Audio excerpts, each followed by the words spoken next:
Chewie safe. Without the Braum, it might be a lot easier to get on top of him if he plays a hyper carry yet again. And we are going for the run back with the Camille. Minas, I want to point out really quickly that prior to that game, this man has had a 100% win rate in playoffs. Minas has not lost a game in the entire playoffs prior to that game 1. Now he's going to run it back on the Camille. A lot of pressure is going to be on him. Yeah, and I think that's just, you mentioned a lot of pressure. Now that he has tasted the first defeat, especially that is one of the first instances where we've seen Minas being drafted immediately in a series in game number 1. So now Team Secret getting this Ziggs possibly towards Chewie. Remember, Team Secret also can play mage bot laner setups, which we've seen even during the summer season. Yeah, that's a possible option here for Team Secret, but once again, SBTC, they are drafting what looks like their Exodia. Team Secret, they found the answer to this in game 1. Now the thing is, can they answer it again in game 2? With the Braum removed, you're not going to be able to stop the dives as easily. So if TF gets on your backline, if Minas gets on your backline, what are you to do here for Team Secret? I will love the Irelia pickup here because it just threatens the Varus immensely, and it's a very high skill matchup in the Baron lane against Camille. So if we do see Irelia Camille, all eyes will be on that matchup. Yeah, I think it's going to be insane. I wonder if that's going to be Irelia in the mid lane as well. I think it's a very huge possibility. And with that as well, you mentioned the big dive. So this is going to be Assassins as the Kazakhs being locked in for Trevor. Yep. Twisted Fate just for that anti-assassin. I think that's a double meaning, double thing that you can do. Pressure the side lanes and as well as spot out where Trevor is going to be on this Kazakhs. Yeah, and I think we're seeing a bit of a repeat of game 1 in terms of what these two team compositions want to do. Team Secret, they're going all in for the team fight yet again. 5v5. Ziggs is going to poke you. He's going to throw the bombs on you. Irelia is going to find an angle, come in with the flawless duet. He's going to clean it up with the Galio on top of him with the Kazakhs jumping around and the Z to round it off. They are just looking to clean up these team fights, while SBTC, a lot of pressure is going to be on them to impact the side lanes. TF, Lee Sin, they need to go over to the side lane, enable Camille, enable Minas to just end the game in the side lanes. Yeah, I'm curious how TF is going to work around this because the dynamic has shifted. You know, Chewie is not going to be on that hyper scaling AD carry anymore. He's more on that AP carry role. And when it comes to at least backline access, they do have maybe TF setting for a cheeky flank, maybe around the Raptors, getting a really cool kick, or, you know, the Hextech ultimatum coming from Minas. But I love this so much. You know, when I look at Team Secret's composition, you know, it spells 1-3-1, but at the same time, no, you know that they want to fight 5v5. Yeah, they're going to do it well. Getting into game 2, again, another very ambitious draft from Team Secret. And as for SBTC Esports, are they going to rely on their mechanics to make them to get them through this? We're going to find out as we get into game 2. Casters, over to you guys. Thank you very much, Mika. We're going into game number 2, and Team Secret, while they've taken the lead, they've gone 1-0 up over SBTC Esports, and TJ, Team Secret, they're running it back with another interesting composition here. Yeah, a wild pivot here as SBTC pull out a composition we've seen a fair amount over the tournament, which is, of course, the pick composition. Brandon, I don't know if we have a name yet for what Team Secret are running. I'm going to say it's the Assassin comp. The way the pick composition that SBTC are running works is you throw out a gold card and you follow it up with just a chain of stuns. Oftentimes you'll see this with a Nami in the support role, but it works just as well with Thresh. So Julie's gold card stun will come out from the Twisted Fate, and you'll follow it up with Chain of Corruption from Kirill, you'll follow up with the Death Sentence from Argano, and you just guarantee a pretty easy kill. The problem is, Team Secret made a mid-draft kind of flex and went full Assassin, which is a pretty decent counter to that CC-reliant combo, because it relies on being able to land those stuns on single targets. And if Team Secret have 2-3 members that are coming out of bushes, too close to handle, too hot to handle, then it's going to be very hard for SBTC to kind of manage that aggression, especially because they have a very lightweight front line. So a lot of this game depends on where their stuns go. A lot of this game depends on Arcano in particular. And it's interesting that you've mentioned that because Aquino's back on this Thresh again, whereas Jimenez, well, the Braum was banned out, so he's gone over to the Galio instead. Very different dynamic here, DJ. Yeah, and I actually really like Hama's getting the Galio. You could see Team Secret had to first pick it, though, because, first of all, Galio is a very good flex pick. They can play it on Tatsuri as well. But second of all, they kind of are scraping at the bottom of the barrel of the Hamas pool. They banned out the Gragas, the other team banned out the Braum, It got kind of scary, I feel, for Team Secret, and they had to grab something that James could play well very early on the draft. So we'll see if SBTC continue to maybe exploit that and force Team Secret to draft Galio early. I mean, there's a running bet here going on, right, TJ, between the Alice to see how many assists these supports are able to get. So, I mean, James just needs to step it up here a little bit here. I mean, it's a good pick. Galio is a good support, right? The problem is, the reason I kind of highlight it, is that SBTC got Twisted Fate and Julie's Twisted Fate and TF's Lee Sin and Minus' Camille during that first cycle in response, which is an insanely stacked first cycle. You should never be able to get those 3 characters in your first rotation. Well, we'll see how well they're able to play this one through, because now Minus has actually switched back to the barrier. Last game he had Ignite. It was a much more aggressive Camille, trying to dive into the back and take down the double 80 carry composition that he had. Now he's going for a safer approach with this barrier and with aggressing and dying. Yeah, and that makes sense because I'm keeping an eye on Trevor here, but I don't think he can do anything. The thing that you're kind of looking for Team Secret, if you're going, how do I know whether or not Team Secret are going to achieve anything this game? Is you want to see Team Secret get an early gold advantage onto one of their assassins. And they have 3 of them. That's Tatsuri, Trevor, and Azur, respectively. And if any of those characters can start with a little bit of what we call a snowball rolling downhill, a little bit of a gold advantage, that will turn them into really terrifying late-game monsters. This might be the start. He's looking to take down Julia, diving on the turret. Tatsuri unable to finish off the kill. A tragedy. Julie lives on maybe 1 HP, and that's why you buy that barrier. That was about a barrier's worth of HP that Julie survived on. Oh, absolutely. TF is trying to maybe get a repeat gank. He's unable to finish it off. He was going to go to the mid lane now, though. Yeah, so SBTC have a really good team fight composition, right? I talked about these picks. It's not even team fighting. It's more what I call skirmishes, where it's about these like 3-on-3 groups. And as long as they can maintain that order and fight in these 3-on-3 squads, they're pretty favored, which makes these early fights very important, because this is where SBTC are strongest, where SBTC want to get an advantage, knock down Tatsuri, Trevor, and Azur before they can get rolling. Well, they've picked up the dragon now. SBTC running over to the Rift Tower quickly. They have to back away from this. Aquino's here, looking for something maybe to get the Hextech ultimatum off. They jump onto Hermes first. Chains of Corruption come across, and so a good amount of damage on the Gary to take him down first with the exhaust. Landed onto Azar. This assassin doesn't have damage to the exhaust. And that's exactly what SBTC wanted. You could see it there. Gold card, Chains of Corruption. The box is dropped by Arkano, his ultimate. There's just nothing you can do if you're playing into that. If you get hit by all of those stuns, one after each other, you're just dead. And Team Secret don't yet have the damage to delete the backline. Oh! No! You need to get it, Tatsuri! Okay. Oh. That was intense. He didn't have smite, Grandin. They thought he had smite, but Trevor didn't have smite, so he couldn't execute the final few seconds of it. That was intense. Well, we'll call that a fast recall, TJ. He's respawned. He's back out on base now.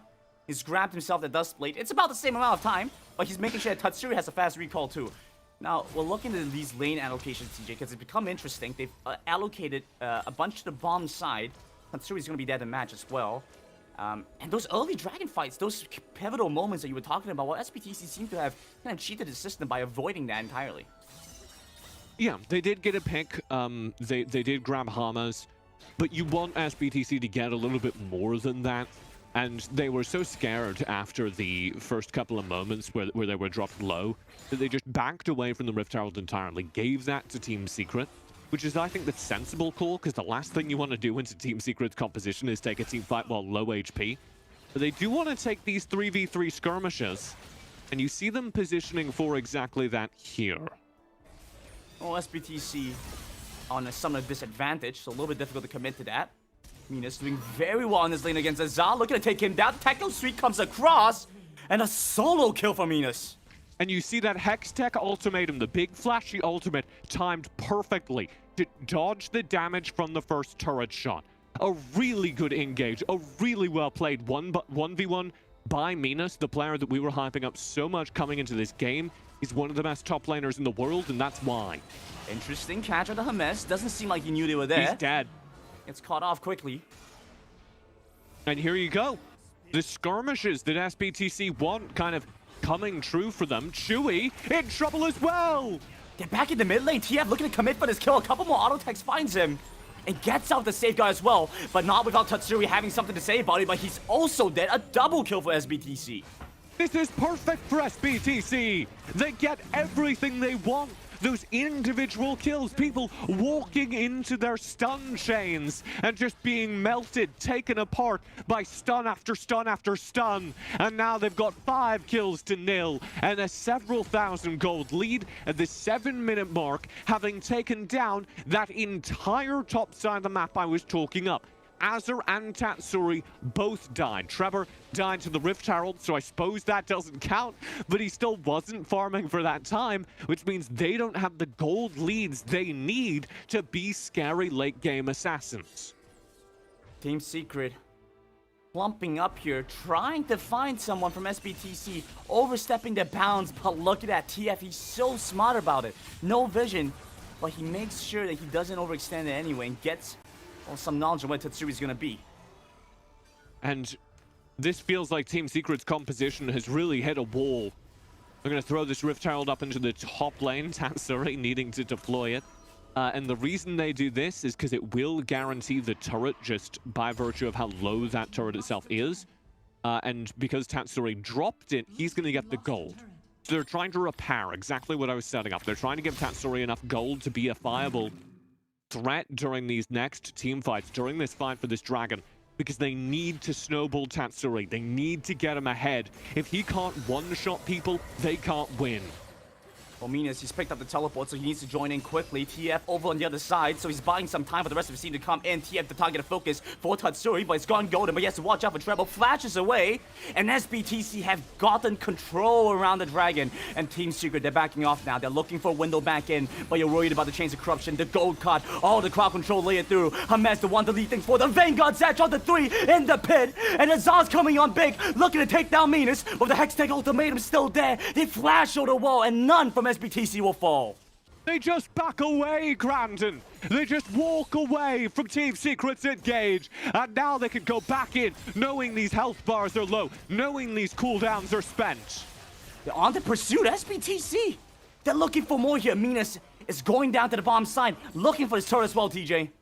This is a masterclass from SBTC. The reason people don't run full damage, full assassin compositions like Team Secret have pulled out this game is because it is a massive ego check. It is a promise to the viewer that you will have a 2,000 gold lead by the 10-minute mark. Team Secret do not generate that. SBTC shut it down with surgical precision, not giving Team Secret opportunities during the early game, and then showing up at the Twisted Fate power spike when Lee Sin's still viable during the mid-game to pick up kill after kill after kill and turn those into clean objective takes. It is SBTC's game to lose. They are in total control. And I have to highlight this as well, TJ. Look at the itemization, the boots items from SBTC. Look at those hourglasses. They started off with 3. And this is so important because TF was a target for Tatsuri there, but he couldn't kill him quickly enough. Yeah, I expect to see a lot more of that going around whenever you run an assassin composition. And it's a little bit of a tax because maybe you want something else in that final slot, but given the composition you're playing into, if you can stasis through engage, you're providing massive value. Yeah, no choice afforded for them there, so they have to make that little bit of a move for the items. A bit of a tax. Looking towards SBTC now. Drawing some of my attention. I think Team Secrets as well. Because they've gone up to the top side, looking to pick up this turret. And you see how much time they have to waste backing off. You see how much damage they do there without putting themselves at risk at all. And it's like not a huge amount of damage, but the fact that they can do that much, they can do, you know, quarters of people's health bars without taking any risks whatsoever. TF does get a little bit frisky there.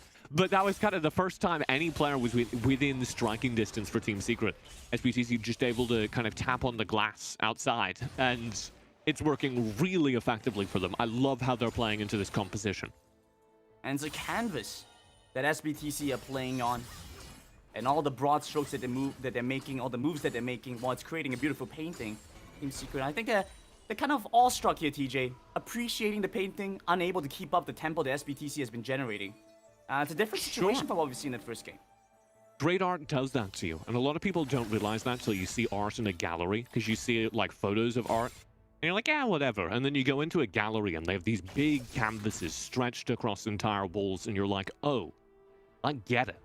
And that's kind of, that's the Team Secret feeling right now. They've walked into the gallery and they've gone, oh man, SBTC are one of the best teams in the world, if not the best team at specifically this, generating leads during the early game. So it's critical here for SBTC to finish the game strong, make use of the lead they built up for themselves. While Hamas is walking into Aquino now. Team Secret might have overextended, but a teleport is coming across. Chewy's offloading some good damage with the Ziggs Mega Inferno Bomb, unable to finish off the first kill. The Vanguard's Edge comes across. Gold card locked and loaded, jumping onto Azar now with the heroic entrance coming in as well. Hamas trying to take them down. Julie flashes the wall into the Baron Pit, but will surely fall if Azar's there to finish him off, but he isn't. He turns back. He's gone on to Minas, but he's lost his life, and Hamas will fall as well. And is still jumping back in with TF, finishing off the third.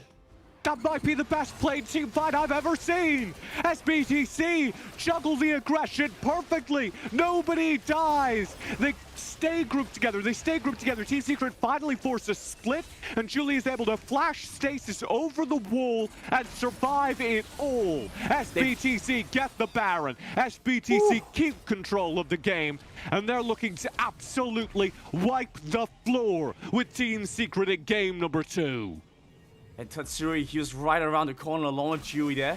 Minas blocks them off, and oh my goodness, we gotta watch this again, TJ. What a start to this fight. It just goes on to Hermes. Yeah, so this is good bait from Team Secret. They're trying to see if they can force some chaos with Hamas' engage. He's so tanky that this works really well, and Azar finds a good Vanguard's edge.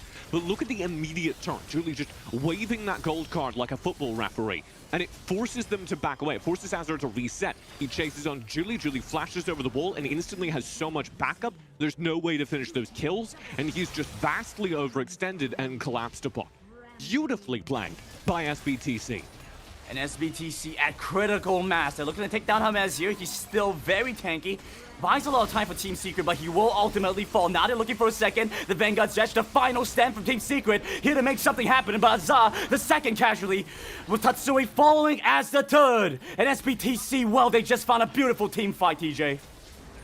And here they come, looking for this game, looking to tie up the series, effectively make this best of 7 a best of 5. As they march in towards the Nexus, and there is nothing Team Secret can do. It's the second time they drafted an out-of-left-field experimental composition, and the first time it did absolutely nothing when it was put to the test. In SBTC, they'll be content with the 2 inhibitor turrets. But they're gonna back off for now. Baron's still available, but it's gonna expire soon. And so not looking to fight and coin flip in that final 5v5 team fight. And you cannot, this is reinforcing for me, you cannot give SBTC Camille, Lee Sin, Twisted Fate in a single cycle of the pick ban, because this is just their ideal draft. This is just SBTC's bread and butter, what they want to do every single game they can. I'm not sure if that expression works as well here, TJ. I feel like this is more like their rice noodles. Sure, I kind of stuttered on it because I was like, there's got to be a better phrase for this. Sure. And I was just like, I don't know, I'm halfway here. I made the B sound. I'll say bread and butter. Yeah, I'm with you. And I'm SBTC, English, we like buttering our bread. You know how it is. Sure, I'll take it.